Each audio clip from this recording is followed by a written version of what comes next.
Alright guys, so today I want to cover pairing up your ball pythons. And there's a lot of people that'll post all their snakes on a reptile forum, and they'll say, hey, which snakes should I pair up with which? And they'll list all their males and all their females.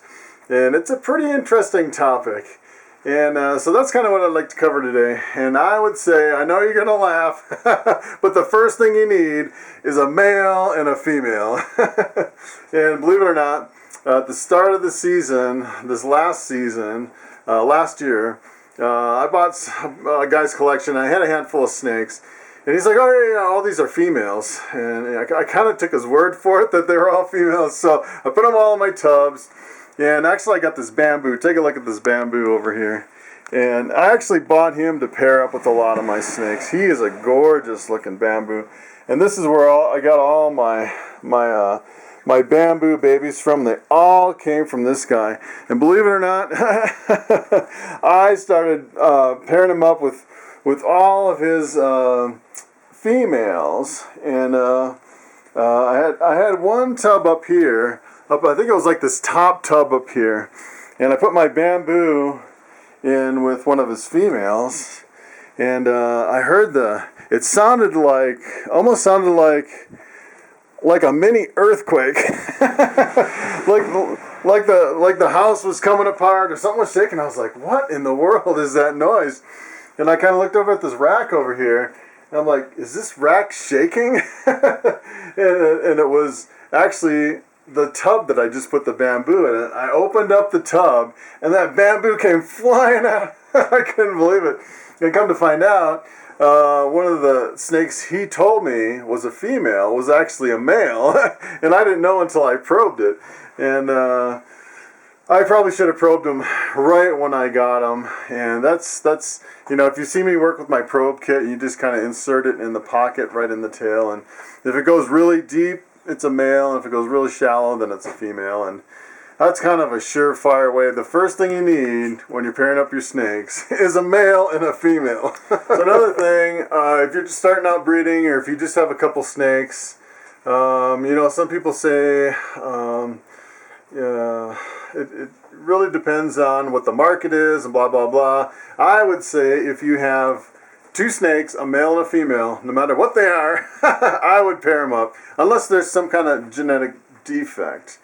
And that's kind of another topic. You really have to look into the genetics of a lot of your snakes. Sometimes there's some things you want to avoid, like if you breed spider to spider. I've heard kind of through the grapevine that you get a super spider, which is an all-white snake, but it never fully develops. It dies in the egg.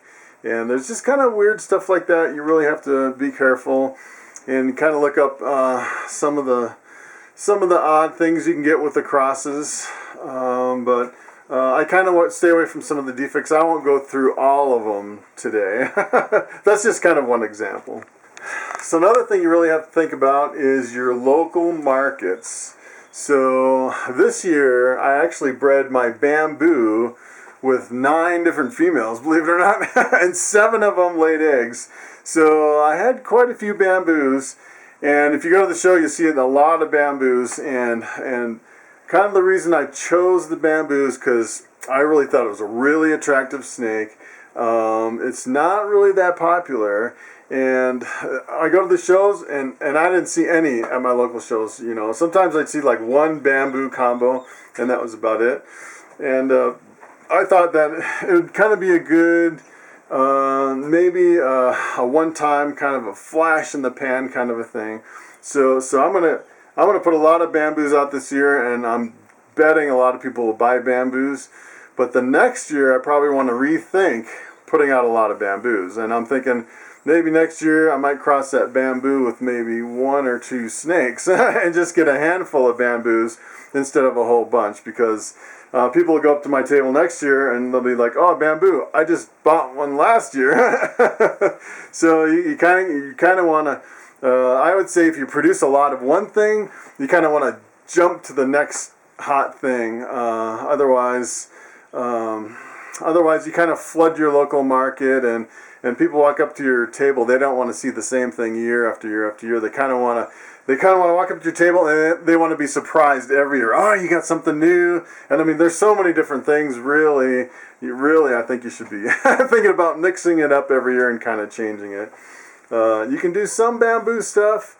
For me, I'll do some bamboo stuff, but I won't do quite the volume that I did this year. So there's another kind of a gene that I haven't really seen a lot in my area, and take a look at this guy. So this is kind of my next new upcoming hot project that I really want to hit hard, and that is the Desert Ghost, especially mixed with the pastel.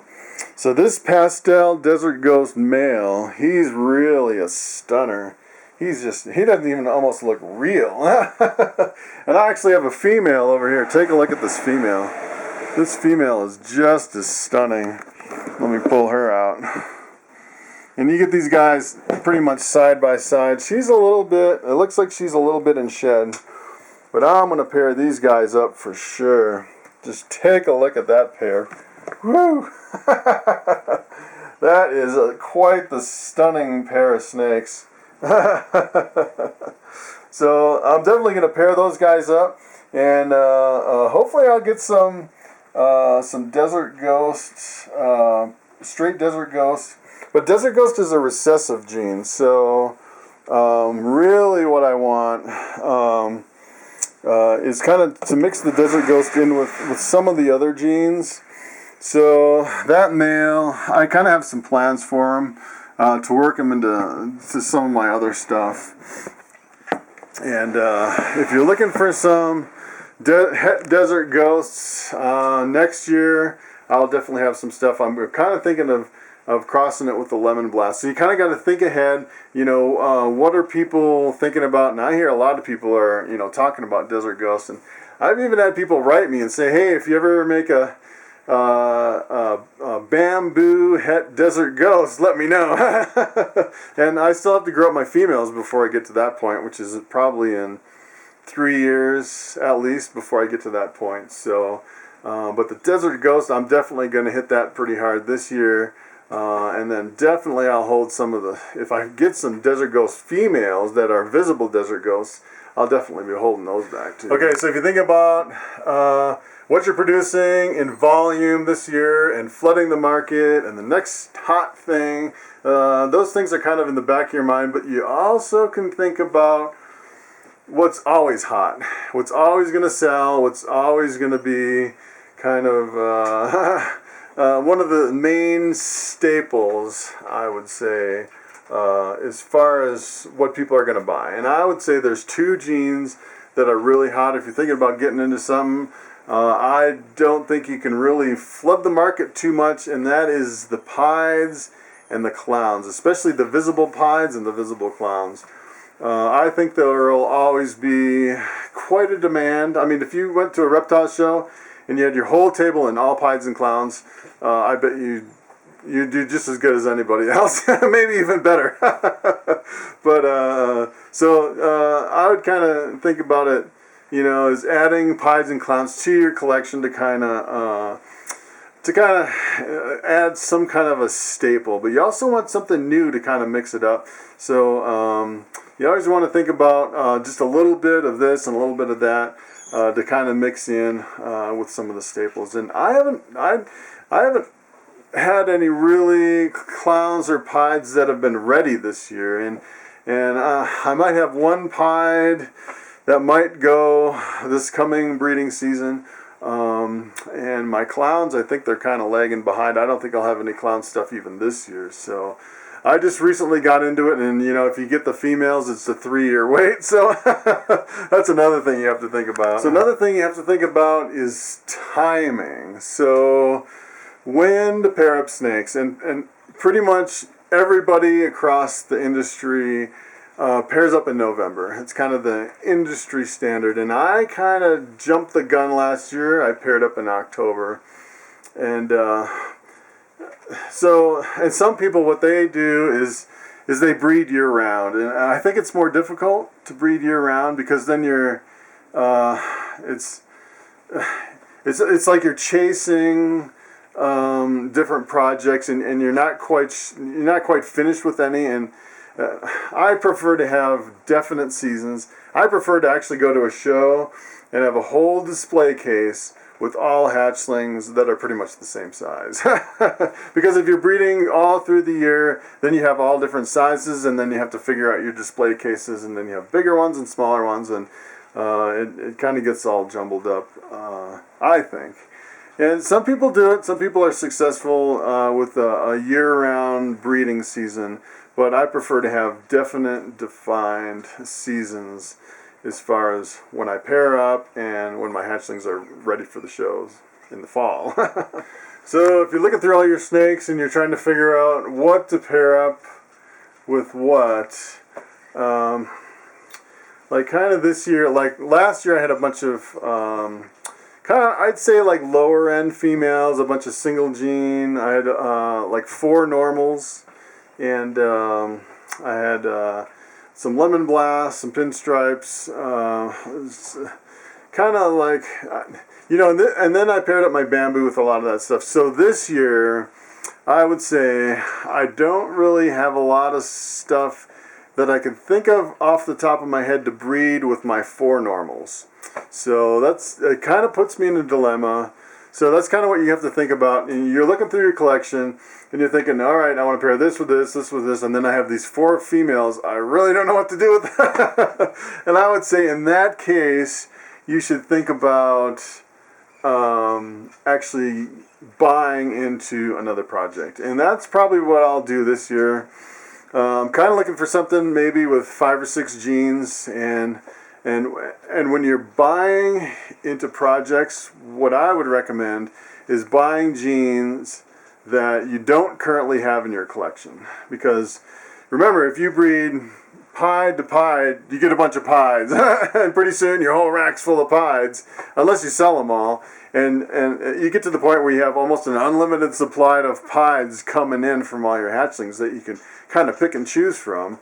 So, if you're just starting out with a pair of pieds, you wouldn't really want to go out and buy another one of the same thing necessarily. You'd want to buy into another project. And that's kind of how I started. So every time I buy something, it's something new. It has at least 1 or 2 genes that I don't have. And then I can kind of work those genes into the rest of my collection. So there's another really useful tool out there. I think you can go to a website called World of Ball Pythons, and they have a genetic calculator that's awesome. You can plug in all your genes for all your snakes. You can even plug in, head pied and everything, and it'll tell you all the statistics.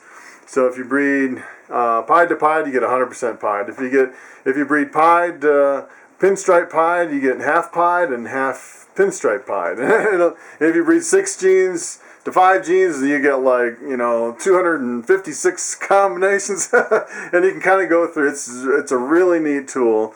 And what I did at first is I'd be there all day looking at the genetic calculator for ball pythons, and I'd be like, well, what if I bred this to this? What if I bred this to this? And then what I would do, actually, when I first started, I'd kind of go down the list and put prices on each outcome, and then you can say, well, if I bred this to this, and there's 3 outcomes, the clutch could be worth this many dollars. And that way you can kind of see your return on investment as far as if you buy into a project, which is pretty cool. And it kind of helps you gauge what your clutch will be worth at the end. So I don't really like to chase the money, but I do like to see kind of what the value is, kind of looking forward as I get into the breeding season. So one last thing I want to leave you with when you're considering which snakes to pair up, and that is, do you have room for all the hatchlings?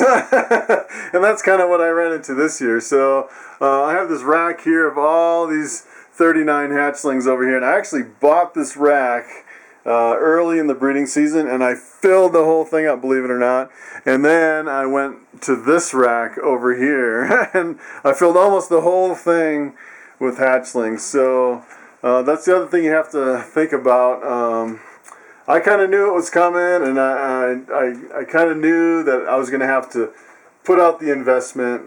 There's more inexpensive ways you can get racks. The thing you don't want to do is end up with 100 hatchlings and then have to spend $1,000 or whatever on a really cheap rack. That's not going to last. So personally, I would rather go small and put out the extra investments for some really quality caging that's going to last a long time. Because I've seen a lot of racks made from plastic tubs and wood that mold and warp and bend, and it kind of takes the fun out of it if you don't have really nice equipment and you're kind of struggling to keep up with everything and your equipment's kind of falling apart. So I would highly recommend to go slow and plan for a really, I would plan for, investing in some quality equipment so you don't have to fight with your equipment and eventually replace it down the road. So that's pretty much all I have for pairing up your snakes. I hope you have a great breeding season, and I will see you next time.